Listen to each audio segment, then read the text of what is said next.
Astaghfirullah. Alhamdulillah wassalatu wassalamu ala rasulillah wa ala alihi wa sahbihi wa mawalah wa la hawla wa la quwata illa billahi wa ba'du. Kita lanjutkan kembali kajian kita, masih membahas Kitabul Jami' bab Az-Zuhd wal Wara', dan kita masuk pada hadis kedua. Iya. Kemarin request minta tema tentang sholat, Ustaz. Iya. Tak tahu pula saya. Udah diinfo di WA, Ustaz. Oh, belum dibaca mungkin ya. Belum kebaca itu. Ya, minggu depan aja lah ya.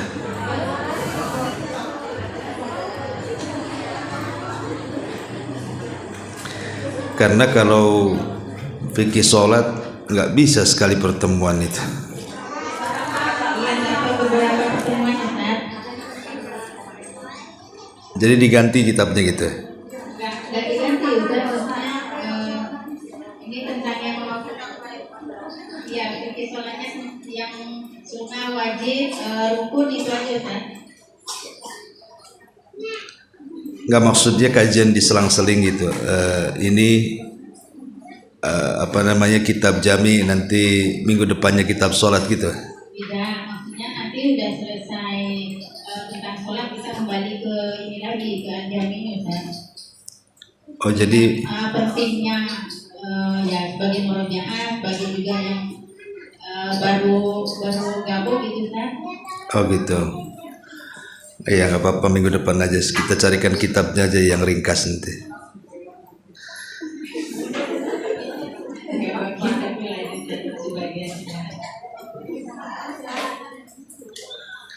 Memang harus mendesak ya, harus sekarang ya.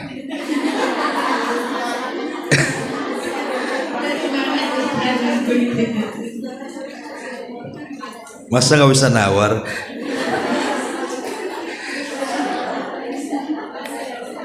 Iyalah, minggu depan aja lah, insya Allah.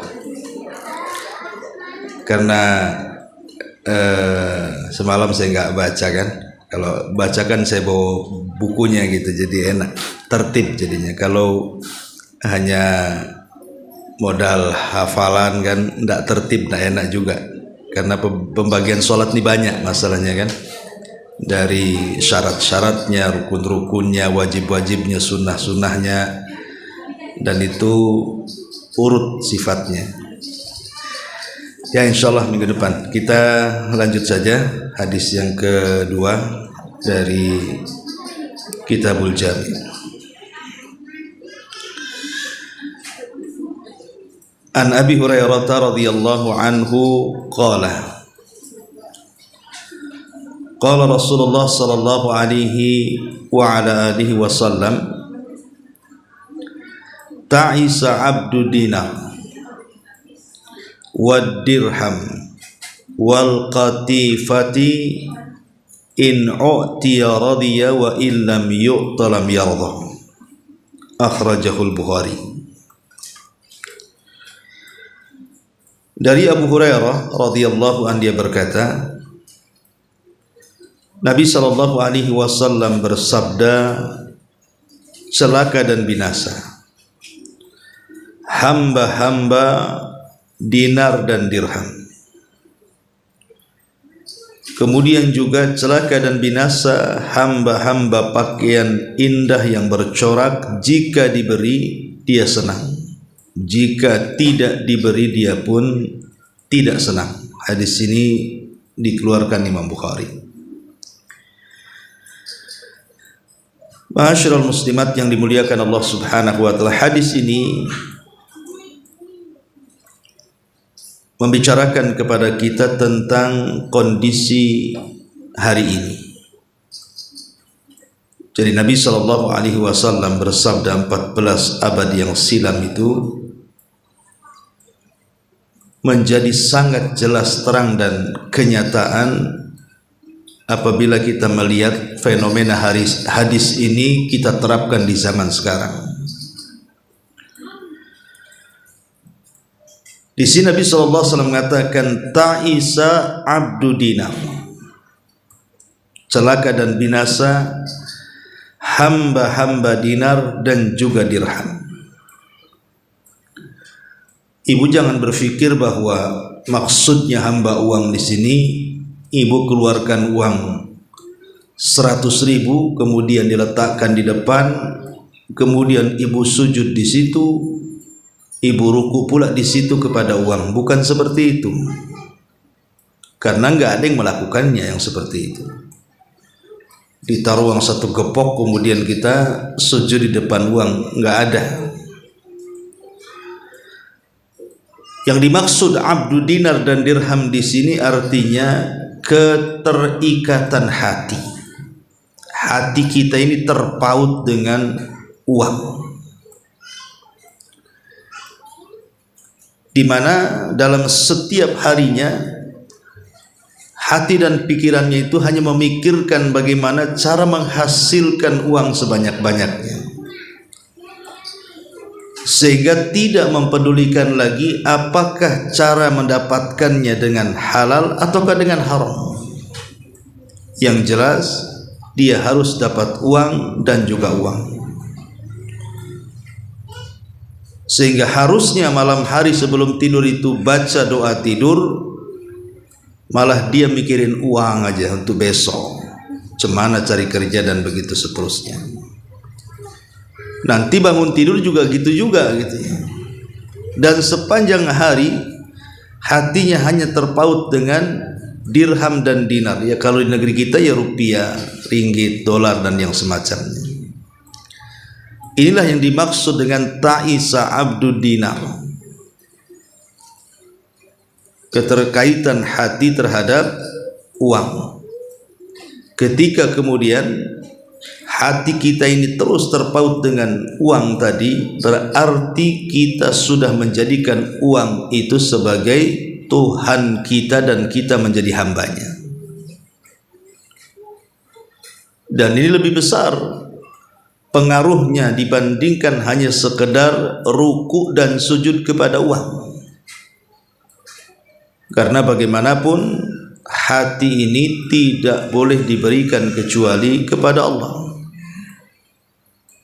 Ketika diberikan kepada selain daripada Allah Subhanahu wa ta'ala, maka orang ini telah celaka dan binasa. Ta'isa, celaka, abdu dinar wa dirham, hamba uang, dinar dan dirham. Kemudian juga Rasul mengatakan wal qatifati, dan pakaian-pakaian indah yang bercorak. Celaka bagi hamba-hamba yang menjadi hamba busana artinya. Dan sekarang sudah seperti itu dengan berkembangnya zaman, waktu. Maka kita lihat sekarang kaum muslimin, terutama ibu-ibu ya, itu nampak kali mereka menjadi hamba-hamba busana. Mulai dari sandal, tas, celana, baju, jilbab dan yang begitu seterusnya. Bahkan sudah menjadi kebanggaan itu, bangga-banggaan merek. Ah, tasmu ini imitasi gayanya ini. Nu tengok punya saya branded. Mulai dia kan sombong-sombongan dengan merek, padahal kalaupun dimasukkan juga sama dalamnya sebesar itu. Hanya membedakan ini mereknya terkenal mahal, ini merek tak terkenal murah. Sehingga kalau jinjing tas itu yang ada mereknya, itu kadang-kadang bandrolnya nggak dicabut, biar orang tahu ini tas bagus. Nah, ketika kemudian seorang membangga-banggakan busana-busana atau perlengkapannya, dan itu menjadi kejaran dan incaran setiap para kaum hawa, maka sama saja telah menjadikan perkara-perkara itu dipertuhankan. Apalagi sekarang kita lihat dengan adanya model-model yang dipertontonkan dengan gaya ini, gaya itu, ya kan, dengan pakaian ini, pakaian itu, warnanya ini, warnanya itu, corak ini, corak itu, macam-macam. Dan itu dikonsumsi oleh kaum muslimin, dilihat gitu ya, wah ini baru nih, ini yang terbaru nih, dan pengen memilikinya.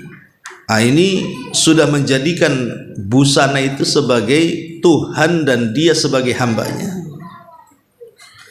Dan yang lebih mengherankan lagi, kalau zaman dulu kita pikir ya biasanya kaum Hawa saja yang jadi model, sekarang laki-laki pula jadi model, kadang-kadang jadi banci pula kan. Lah ini kan seperti itu. Bahkan terkadang pakaian-pakaian yang tren itu, umpamanya bagi laki-laki itu kadang-kadang tidak bagus menurut pandangan kacamata syar'i. Contoh umpamanya ada pakaian lepis itu sengaja dirobek di lututnya, katanya ini keren, bagus. Keren dari mana? Rasul mengatakan, Allah berfirman, innallaha thayyibun la yaqbalu illa thayyiba. Allah itu maha indah, tidak menerima kecuali yang indah-indah. Apa indah yang seperti itu? Tidak indah. Rok mini dan yang begitu seterusnya itu kan menyelisih syar'i itu. Tapi itu pula yang dikejar lah itu, ketika kemudian ibu browsing-browsing, cari tas, cari ini, cari itu, macam-macam kan, dengan menghabiskan uang yang cukup banyak untuk membelinya, maka hakikatnya dia telah menjadikan busana-busana itu sebagai sesembahan selain daripada Allah Azza wa Jalla. Apalagi sudah direncanakan nabung lagi kan. Padahal kalaupun dipakai ya sama-sama menutup aurat sebenarnya. Nah ini juga yang harus dipahami. Termasuk juga pakaian-pakaian ummahat yang dianggap syar'i lah, maksudnya pakaian syar'i. Kalau orang awam sudah jelas lah kan. Tetapi ada juga sekarang ini model-model pakaian syar'i itu yang justru menjadi pakaian-pakaian syuhrah. Syuhrah itu bukan hanya sekedar menutup aurat, tetapi juga mencolok dan menjadikan pandangan orang tertuju kepada pakaian itu. Karena macam-macam sekarang, cadar aja bermacam-macam itu bentuknya kan. Kemudian dalam hati, saya harus memiliki ini, harus nabung nih. Nah ini ketika kemudian terpikir seperti itu, padahal sebenarnya pakaian, fungsi pakaian itu kan sudah jelas. Yang penting dia menutup aurat, tebal, tidak transparan dan begitu seterusnya. Itu sudah cukup kan itu. Ngapain pula kemudian sampai membeli yang mahal luar biasa dengan alasan kainnya baguslah ini dan begitu seterusnya. Lah ketika hati kita terpaut dengan perkara-perkara seperti itu, itulah yang disebut dengan ta'isa abdu al-qatifah. Celaka dan binasa hamba-hamba busana yang bercorak itu. Kemudian Rasul mengatakan, in u'tiya radiya, kalau diberi dia redha. Ada dua makna di sini. Apabila diberi, maksudnya Allah Subhanahu wa taala memberikan nikmat. Seperti Allah berikan keleluasaan dan kemudahan ketika mencari rizki. Tiba-tiba mudahlah dapat uang, atau mudah ibu beli pakaian, atau mudah beli tas, mudah beli sandal walaupun mahal-mahal. Mudah. Radhiya, dia pun senang. Tetapi sebaliknya, wa illam yu'ta lam yarda. Tapi kalau Allah persulit rizkinya,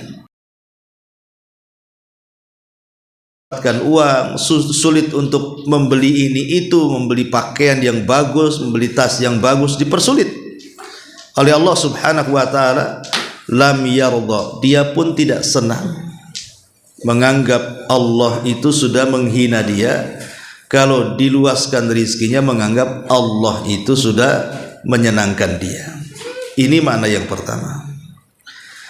Makna yang kedua, in u'tiya radhiya, kalau ada orang yang memberi, kita ini meminta, kemudian ada orang yang memberi, oh senang. Tapi kalau seandainya kita meminta, kemudian orang itu tidak memberi, itu gerutu, tidak senang. Nah inilah diantara sifat-sifat abdu dinar, hamba-hamba rupiah, hamba-hamba ringgit, dirham, dinar, dolar, euro dan yang lainnya, atau hamba-hamba busana, termasuk di dalamnya tas, sandal, kacamata, perhiasan, baju, busana dan begitu seterusnya. Ya. Itulah sifat-sifatnya orang-orang yang hatinya tertambat, terpaut kepada perkara-perkara ini. Biasanya kalau dia diberi dia senang, tapi kalau tidak diberi dia tidak akan senang. Itu diantara sifatnya. Ya. Masyarul muslimat yang dimuliakan Allah subhanahu wa ta'ala, baik kita kembangkan ini makna secara global. Hadis Abi Hurairah radhiyallahu anhu. Dikatakan oleh Imam Syafi'i rahimahullahu ta'ala, man ghalabat alaihi syiddatu syahwati li hubbil hayati alzamathul ubudiyatu li ahliha. Kata Imam Syafi'i, apabila dorongan syahwat kepada dunia itu mengalahkan dirinya, maka hatinya pasti akan terpaut kepada syahwat yang dikehendakinya. Pasti dia akan menyembahnya kepada syahwat yang dikehendakinya. Jadi Imam Syafi'i mengatakan, seandainya ibu nih menginginkan sesuatu dari perkara-perkara syahwat, ingin baju bagus yang bermerek, ingin sandal yang bagus, tas yang branded atau apa namanya. Kata Imam Syafi'i, kalau sudah terkalahkan, kepengen sekali, padahal sebenarnya tas banyak, tas juga ada, sendal pun ada gitu ya. Artinya ada semua. Tapi karena tadi mengikuti model zaman dan begitu seterusnya, jadi kuat syahwat kita itu ingin memilikinya. Maka Imam Syafi'i mengatakan alzamathul ubudiyatul liahliya, dipastikan hati kita ini akan tunduk kepada syahwat itu, dan pasti kita akan mengikuti apa kemauannya. Dan kalau sudah seperti itu, ta'isa abdu dinar wa dirhami wal qatifa, salakalah hamba dinar, dirham dan juga busana. Taib. Hadis ini juga menjelaskan kepada kita tentang bahaya terlampau mencintai dunia. Bahayanya terlampau mencintai dunia. Padahal kalau kita bercerita tentang hakikat dunia, ada beberapa perkara yang harus dipahami tentang dunia. Sebab kalau tidak memahami beberapa perkara ini atau kaidah ini, maka dipastikan kita akan menjadi penyembah dunia atau penghamba dunia. Apa saja kaidah-kaidah tentang dunia ini? Yang pertama, dunia ini qalil, sangat sedikit. Ingat, dunia ini sangat sedikit. Maksudnya sangat sedikit bila dibandingkan dengan kehidupan akhirat. Jadi yang Allah subhanahu wa ta'ala berikan kepada kita ini tidak ada apa-apanya dibandingkan kelak yang Allah subhanahu wa ta'ala akan berikan di akhirat kepada kita. Makanya Allah subhanahu wa ta'ala berfirman dalam surah An-Nisa 77, Qul mata'ud dunya qalilun. Katakanlah wahai Muhammad kepada umat manusia itu, kenikmatan dunia itu sedikit sekali. Makanya dikuatkan dalam hadis yang dikeluarkan Imam Muslim, wallahi mad dunya fil akhirati illa mithla ma yaj'alu ahadukum isba'ahu fil yammi falyanzur bima yarji. Demi Allah, kata Nabi, dunia ini kalau mau dibandingkan dengan kehidupan akhirat, hanyalah seperti seseorang dari kalian yang mencelupkan satu jemarinya ke dalam lautan. Kemudian kata Rasul, lihatlah apa yang ada di ujung jemari itu setelah dicelupkan kepada air lautan. Pasti hanya ada satu atau mungkin dua tetes yang netes dari jari yang kita celupkan kan. Lah satu tetes yang kemudian menetes di ujung jari itu, itulah dunia. Sementara lautan yang terbentang itulah akhiratnya. Kan gak banding ya. Akhirat dibandingkan lautan seluas-luasnya, sementara dunia ini ibarat tetesan yang netes dari ujung jari, menunjukkan dunia ini sedikit. Kenapa kita mengejar yang sedikit meninggalkan yang banyak, gitu maksudnya. Maka kejarlah yang banyak, jangan pedulikan yang sedikit. Ini yang pertama. Yang kedua, dunia yang sedikit ini semakin sedikit dengan kaidah yang kedua, bahwa dunia itu sangat singkat. Dunia ini sangat singkat.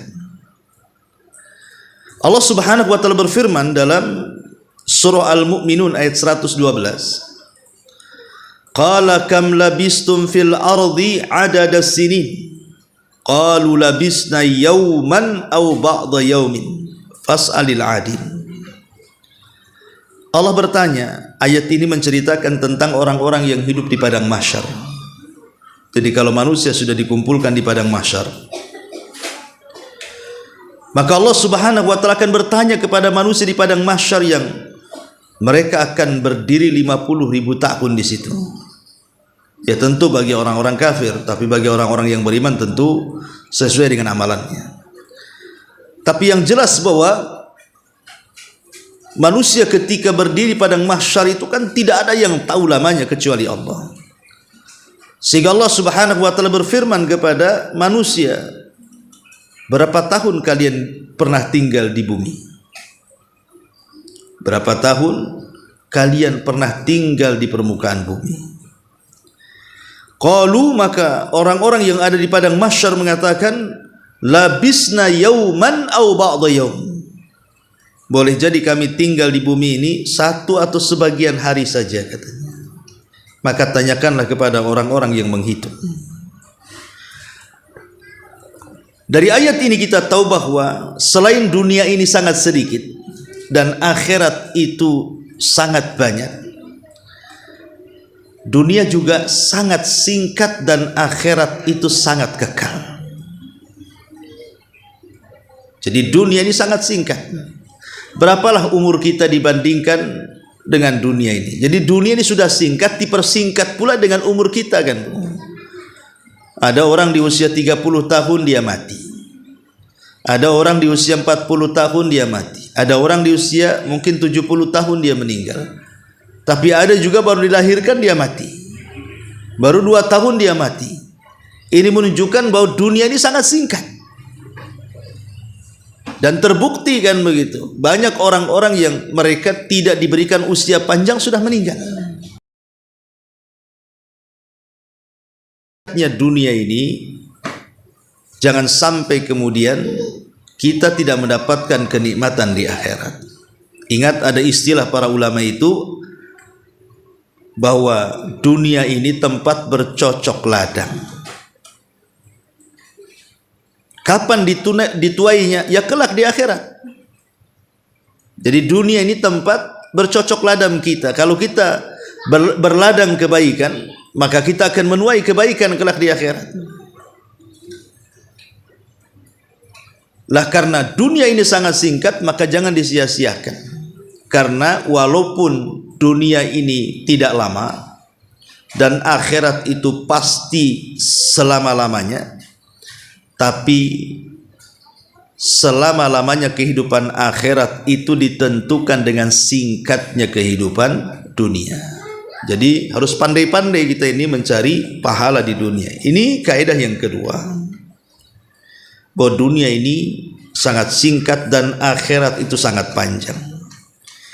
Dan ini diperkuat dalam surah Al-Hajj 47.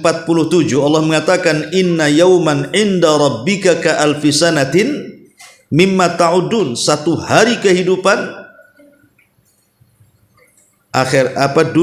satu hari kehidupan akhirat bila dibandingkan dengan kehidupan dunia itu sama dengan 1000 tahun.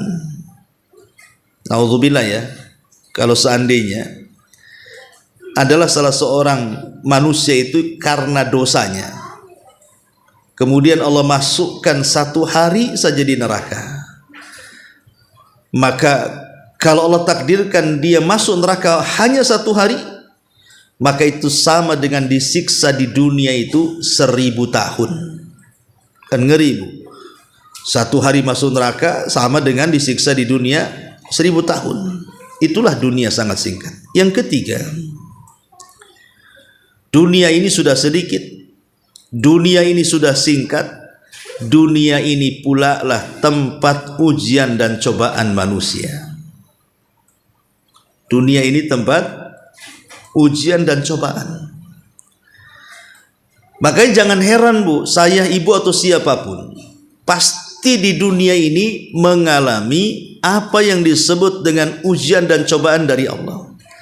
Entah ujian kesehatan, kadang sehat kadang sakit, entah diuji dengan permasalahan, kadang bisa diuraikan, kadang mumet tidak bisa juga diuraikan, kadang bermasalah dengan keluarga, cekcok antar pasangan, orang tua dengan anak, dengan tetangga, atau bisnis yang gulung tikar, atau apalah namanya. Dunia itu kan cobaan bu, atau diejek orang, disakiti orang, dizolimi orang, dibuli orang, dirampas haknya oleh orang, dan begitu seterusnya, difitnah ya. Itulah dunia kan itu ya. Dunia ini tidak lepas daripada perkara ini. Sudah singkat, sedikit, banyak pula ujiannya. Makanya Allah Subhanahu wa taala berfirman, ahasiban nas an yutraku ayyaqulu amanna wa hum la yuftanun. Apakah manusia mengira ketika mereka mengatakan kami beriman kepada Allah, mereka tidak diuji? Mereka akan diuji. Bahkan terkadang ada ujian yang Allah berikan kepada kita itu bukan satu, terkadang beruntun. Belum selesai yang satu datang yang dua, belum selesai yang dua datang yang tiga. Begitulah kadang-kadang sifat coba dan ujian itu. Tentu maksudnya, kenapa Allah Subhanahu wa taala hendak memberikan ujian dan cobaan kepada kita, tidak lain dan bukan karena Allah ingin mengetahui apakah kita termasuk orang-orang yang jujur keimanannya ataukah orang yang dusta. Makanya dibuat dunia ini penuh dengan ujian dan bala. Ini yang ketiga. Kemudian yang keempat, dunia ini ada batas waktunya, alias fana. Jadi dunia ini sangat sedikit, dunia ini sangat singkat, dunia ini penuh dengan ujian dan cobaan, dan dunia ini ada batas waktunya. Semua ada batas waktu bu. Mungkin ibu yang sekarang usia 60 tahun, 40 tahun yang silam itu mungkin jadi bunga desa kan bu ya, paling cantik. Sekarang udah 60 tahun mau ngaca pun kacanya yang takut ya. Namanya dunia itu berubah bu. Dulu kenceng-kenceng kulitnya, sekarang sudah keriput-keriput. Dunia seperti itu. Dia ada masanya, ada waktunya. Dulu mungkin rumah ada orang kaya, rumahnya paling bagus gitu. Dengan berjalannya waktu rupanya ketinggalan zaman. Ada yang lebih bagus lagi. Itulah dunia, itu ada waktunya. Semua ada waktunya. Dulu kaya raya akhirnya jatuh miskin, atau mungkin sebaliknya. Yang namanya dunia itu berputar bu, pasti ada waktunya. Makanya Allah Subhanahu wa taala mengatakan watilkal ayyam nudawiluha bainan nas. Namanya hari itu diputar-putarkan bu. Kadang senang, kadang susah. Kadang berkumpul, kadang berpisah, kadang sedih, kadang bahagia. Dunia itu akan terus berputar seperti itu. Ada jangka waktunya. Karena dunia ini tidak fana. Dunia ini pasti akan binasa. Ini yang keempat. Yang kelima, dunia ini sangat hina.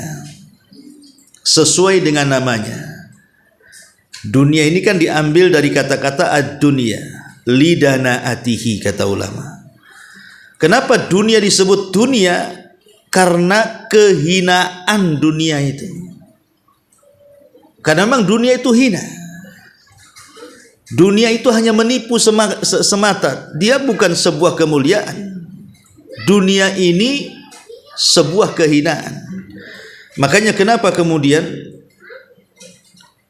Nabi SAW melaknat dalam sebuah hadis terhadap dunia dan para penghuninya, kan? Ala inna dunya mal'unatun mal'unun ma fiha. Ingatlah, dunia ini terlaknat dan dilaknat pula orang-orang yang ada di dalamnya. Dan Nabi SAW mengatakan, lau kanatid dunya ta'dilu janaha ba'udatin indallahi ma saqa kafir syarbata ma'in, ma saqa kafir minha syarbata ma'in. Seandainya dunia ini bernilai walaupun sebesar sayap nyamuk di sisi Allah, tentu orang kafir itu tidak berhak untuk minum walaupun satu tetes tegukan.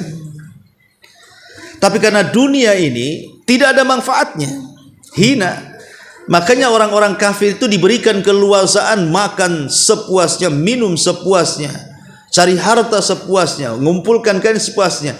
Ya, karena dunia ini sebuah kehinaan. Makanya kita lihat bahwa ada orang-orang kafir kaya, ada orang-orang yang beriman juga kaya. Sulaiman kaya, Namrud juga kaya, Qarun juga kaya, Abu Lahab, Abu Jahal itu kaya. Tetapi Abu Bakar, Utsman juga kaya. Jadi yang namanya dunia ini berserikat, Bu.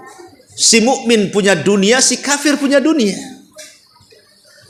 Jadi apa bedanya kalau begitu? Tidak ada yang membedakan kemuliaan manusia itu pada dunia, tidak. Karena berserikat itulah yang menjadikan kenapa dunia itu tidak berharga. Jadi dunia itu kembali kepada yang memegangnya, Bu. Kalau ibu orang baik, maka dunia itu akan jadi baik. Tapi kalau ibu orang jahat, dunia pun akan jadi jahat. Makanya ada istilah malun saleh li rajulin saleh. Harta yang baik itu kalau dikelola orang baik. Tapi harta itu menjadi jahat kalau yang mengelola orang jahat. Tapi yang jelas bahwa dunia ini sebuah kehinaan.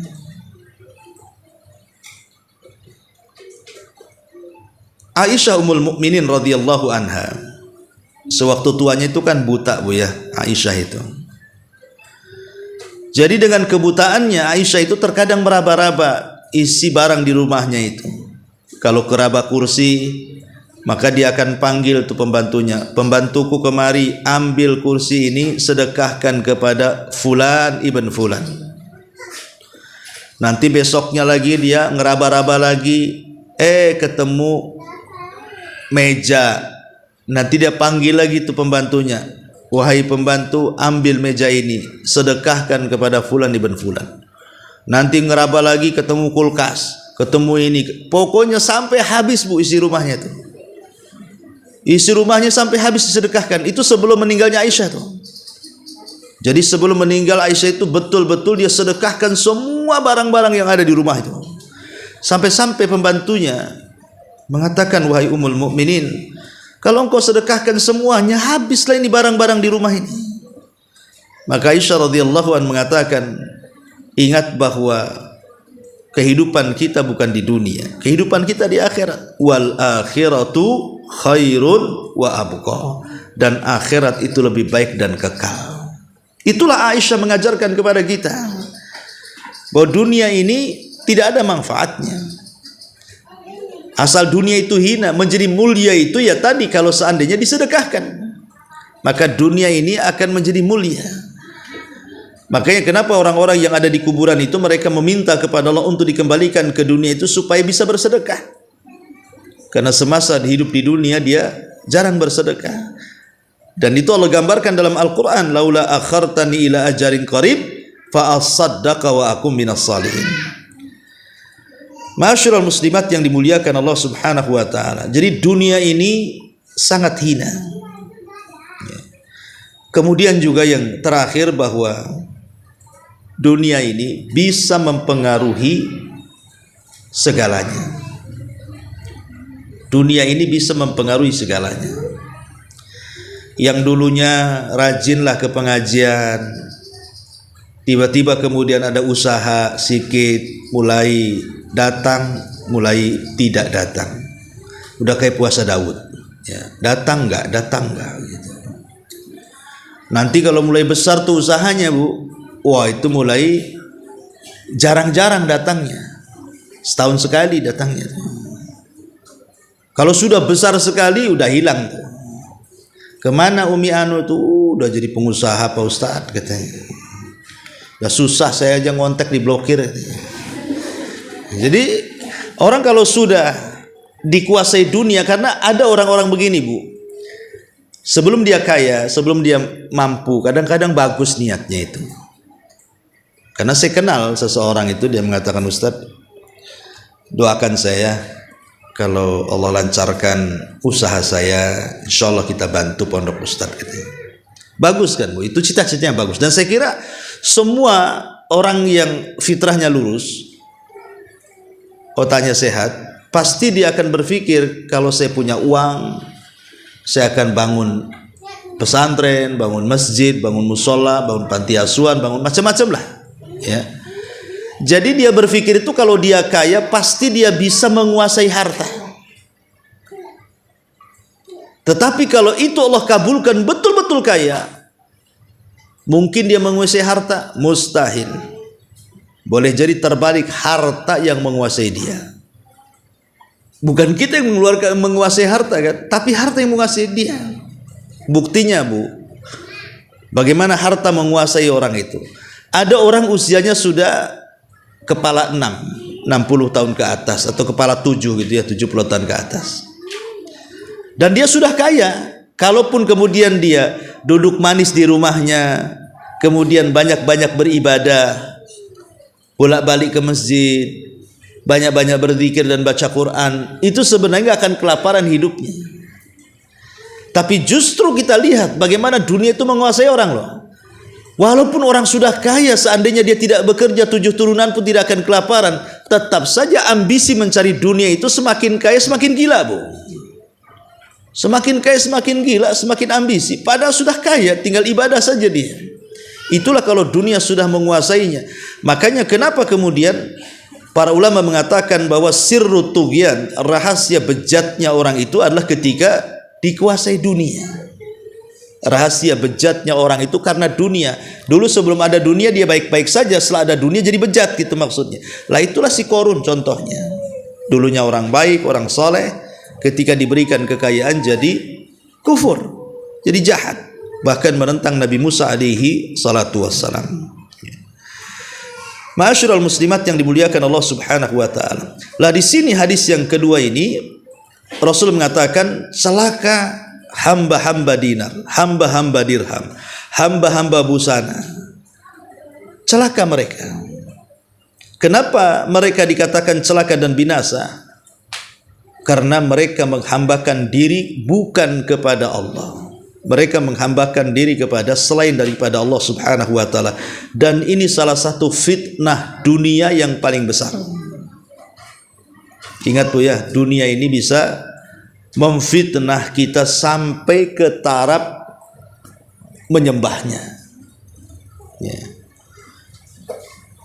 Lah di antara fitnah-fitnah dunia ini yang kita perhatikan kan, ada 4 perkara. Pertama, bagaimana fitnah dunia ini luar biasa kepada kita.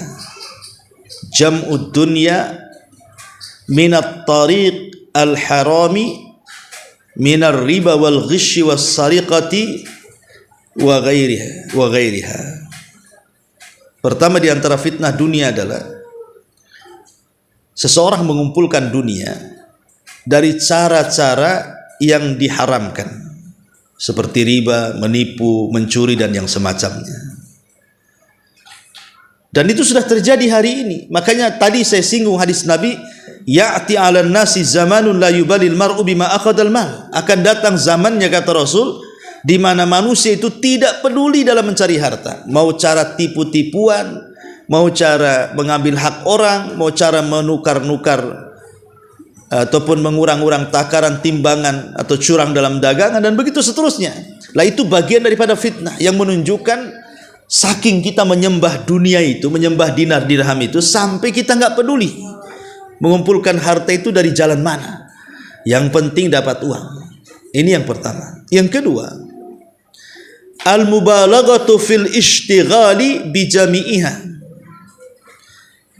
wa fitnatul qalbi yuzahrifuha fatasudduhu an dzikrillahi wa tulhihi anil qiyam bil faraid.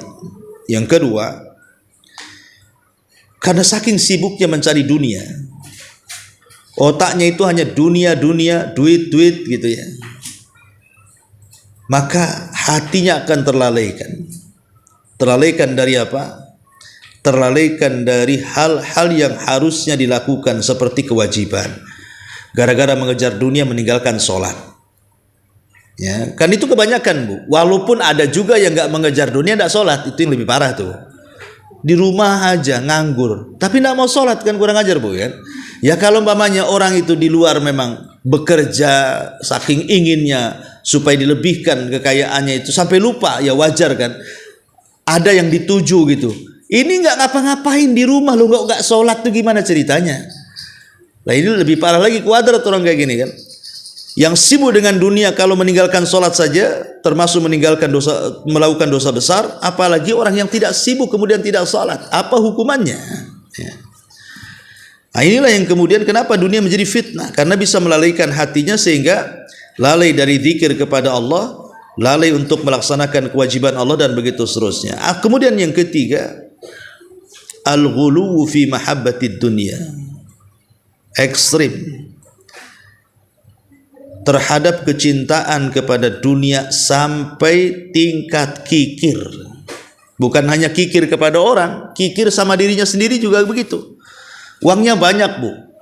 Ya, uangnya banyak sekali, tapi sandal jepit. Ya.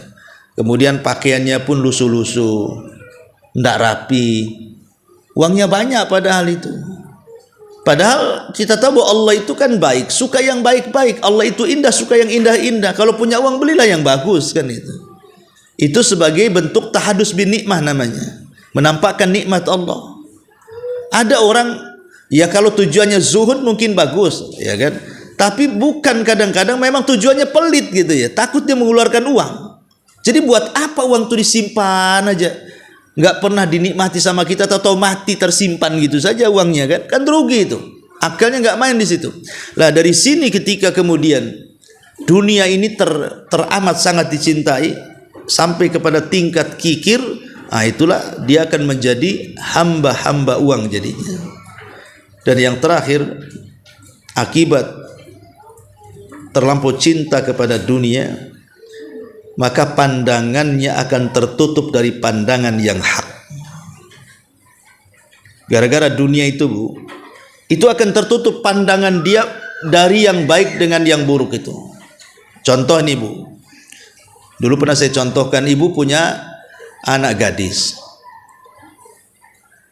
Ada 2 ikhwan yang melamar. Satu ganteng, dokter, sudah punya rumah, gajinya 100 juta, tapi bego ngaji, nggak pernah salat gitu ya. Yang satunya ya memang dia baru lulusan pesantren, tapi hafal Quran, Sahih Bukhari, tinggalnya di Ruli, bapaknya pula banyak utang. Ya. Nih kadang-kadang orang tua, Bu, ya, nengok nih, memang nih santri ustadz nih hafal Quran, hafal hadis, tapi kok kurang tampan dia, hitam pula kulitnya tuh ustadz. Nih yang satu nih dokter, ganteng putih, gajinya luar biasa, rumah, pasti ibu akan silau dengan yang ada dunia ini. Ibu nggak akan silau dengan yang hafal Quran. Itu yang terjadi di masyarakat, Bu. Pertanyaan kita kepada calon menantu itu biasanya kerja di mana, berapa gajinya, bukan mondok di mana, berapa hafalannya. Ya. Itu terjadi seperti itu, tertutup matanya. Kalau sudah orang sudah cinta dunia, tertutup itu mana yang hak, mana yang batil tuh. Nah, itulah namanya abdu dinar namanya. Kalau sudah seperti itu jadi hamba rupiah jadinya, hamba uang. Dan itu banyak dicontohkan di mana-mana. Umpamanya ini di perkumpulan ibu-ibu nih, ya kan? Adakan rapat. Ya di situ ada mungkin di antara umahat ada yang agamanya mungkin lebih tinggi lah ilmu agamanya. Dia punya hafalan Quran, dia tahu hukum-hukum. Tapi di rapat itu juga ada orang kayanya. Yang orang kaya itu agama tak tahu, tapi dia suka nyumbang. Nah, nanti diadu tuh pendapatnya, macam mana Umi Anu. Nah, ini yang tahu agama sedikit berpendapat, kalau menurut saya sih begini gitu. Nanti si kaya muhsinin mengatakan, nggak bener, menurut saya begini. Itu kadang-kadang muhsinin yang diunggulkan, Bu, dibandingkan pendapatnya orang yang tahu agama. Padahal jelas-jelas bicara agama tuh. Kan aneh, Bu. Nanti ngeles pula. Aduh, kalau muhsinin bisa sampai sakit hati, nanti tidak ada lagi muhsinin di sini. Kalau Umi ini yang pandai agama, nggak apa-apa, nanti kita cari lagi katanya. Nah, jadi terkadang dia remehkan perkara agama, kemudian dia unggulkan pula perkara dunia. Nah, ini kan terjadi lah. Ini namanya fitnah dunia. Itu disebut dengan ta'isa abdu dinar wa dirham wal qatifah. Nah, ini kita harus takut perkara-perkara yang seperti ini, karena manusia ketika menghadapi dunia itu kan beberapa kelompok kan. Pertama, ada kelompok yang hatinya itu terkalahkan dengan kecintaan dunia. Ini kelompok seperti ini biasanya lupa akhirat. Jadi memang dunia sudah menguasai dia. Memang dunia itu sudah menjadi Tuhannya dan dia menjadi hambanya. Ini kelompok pertama kayak gini nih, udah nggak peduli dengan akhirat, nggak peduli dengan Tuhannya, dengan nabinya, dengan status agama, nggak peduli dia. Yang otak-otak dunia nih. Ya, itu disebut dengan ta'isa abdu dinar tadi. Yang kedua, ada kelompok itu orang-orang yang mencari kekayaan dunia, tapi dia jadikan dunia itu di tangan, tidak dimasukkan ke dalam hati. Itulah yang disebut dengan zuhud, Bu. Ada orang-orang itu kalau kehilangan dunia nyantai. Rumahnya kebakaran, alhamdulillah. Kenapa Pak bilang alhamdulillah? Kenapa bilang alhamdulillah? Rumah saya kan 10, ya. Kebakaran 1 masih 9 lah katanya. Kan gitu. Ada orang nggak peduli kan itu. Ya. Lah orang-orang yang nggak peduli kehilangan dunia itu orang-orang zuhud, Bu. Karena dia meletakkan dunia di tangan. Jadi kalaupun datang itu hanya sebatas ke tangan, walaupun pergi ya pindah tangan, tidak sampai ke hati. Itu disebut zuhud namanya. Tetapi kalau seandainya dunia ini masuk ke dalam hati, jangan lagi cerita rumah kebakaran. Dompet hilang aja kayak kiamat, Bu. Kiamat besar tuh, ya. Baru dompet tuh. Iya, ada ATM-nya Ustaz, isinya miliaran loh katanya. Nah, sekarang masalahnya dunia itu punya siapa kalau bukan karena Allah Subhanahu wa taala memberikannya. Itu hanya sekedar titipan yang sewaktu-waktu bisa diambilnya. Jadi ada kelompok-kelompok itu yang betul-betul tidak menaruh dunia di dalam hatinya tapi di tangannya. Itulah kelompok-kelompok yang tidak melalaikan mereka dari zikir kepada Allah, tidak melalaikan mereka dari kewajiban kepada Allah Subhanahu wa taala, dan begitu seterusnya. Kemudian yang ketiga, ada kelompok itu yang dihadapkan kepada dunia, ya mereka betul-betul mencari dunia, tetapi dengan terpikir dunia itu kan juga wasilah untuk akhirat, maka dibagi dua, separuh dunia separuh akhirat, 50-50. Lah pendapat atau pandangan seperti ini mungkin Bu mustahil Bu. Jadi kalau di masyarakat ada yang ngomong, kalau saya sih saya bagi ya 50% dunia 50% akhirat. Ibu katakan sama orang yang ngomong begitu, kadzabti, engkau dusta. Mana benar? Nggak ada. Gimana caranya 50% dunia 50% akhirat? Sholat saja kalau saya digabungkan 5 waktu itu, pamannya per sekali sholat 15 menit tuh paling khusyuk Bu ya. Dan ibu bisa 5 menit juga bisa kan, tergantung surat yang dibaca. Kalau ina atau ina bagi 2 ya 2 menit gitu. Kalau mau dibagi surat-surat pendek bisa 5 menit. 5 menit kali 5 baru seberapa itu sholat itu? Nggak ada setengah harinya. Dibilang 50-50 kan mustahil. Nggak mungkin orang itu 50-50 dalam membagi-bagikan dunia dengan akhirat itu. Pasti akan terkalahkan salah satu dari keduanya. Kalau dia mementingkan dunia, terkalahkan akhiratnya. Kalau dia mementingkan akhirat, terkalahkan dunianya. Pasti itu, cuma 2 itu saja. Mana yang terkalahkan? Kalau 50-50 mustahil.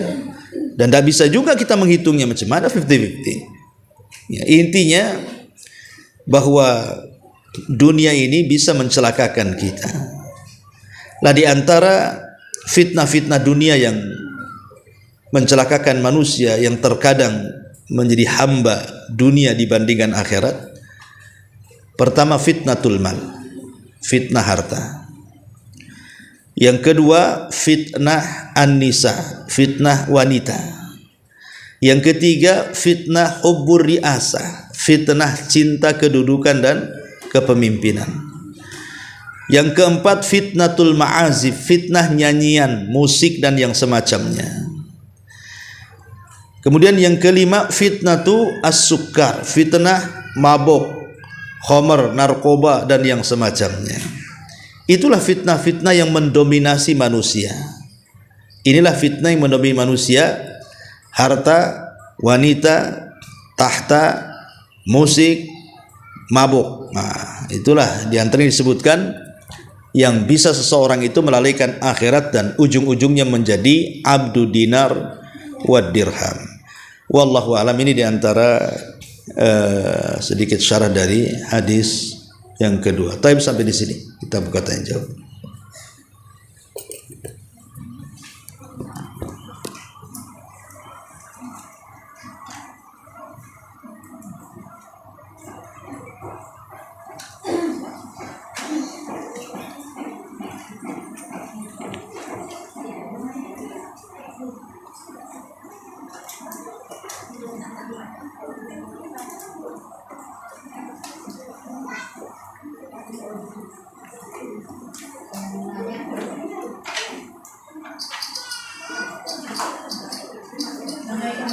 Waalaikumsalam.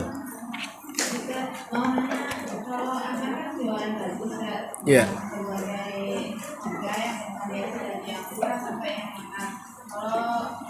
Tujuan kita jualan kan ada seorang yang berjuta ya Ustaz. Terus kalau ada seorang yang beli juta buat koleksi, kita dapat kesannya nggak Ustaz?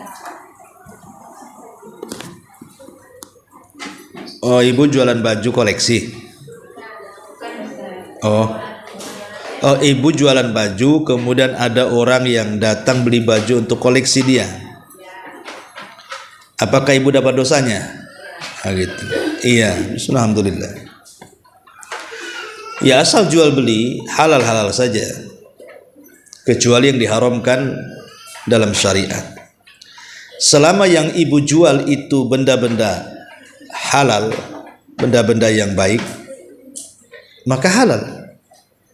Tapi kalau seandainya yang ibu jual itu pakaian-pakaian yang mengandung dosa, rok mini, yang mini-mini semua tuh, yang robek-robek, yang nampak-nampak aurat, itu tidak boleh. Walaupun tidak dikoleksi, dipakai pun tidak boleh. Soal yang koleksi itu kan soal yang membeli, Bu. Kalau ibu kan penjual, ibu tidak akan dapat kecuali ibu menjual yang diharamkan. Nah, itu ceritanya lain. Ya, berarti ibu ngajari orang untuk berbuat haram. Tapi kalau yang ibu jual semua pakaian syar'i, jilbab syar'i, kan bagus. Soal yang membeli kemudian dia hanya untuk koleksi saja, untuk ngeramein lemari, ya kan? Bukannya biasanya kalau di rumah tangga lemari bapak itu cuma satu, lemari ibu 10 biasanya. Wallahu alam, insyaallah tidak ada masalah. Ya.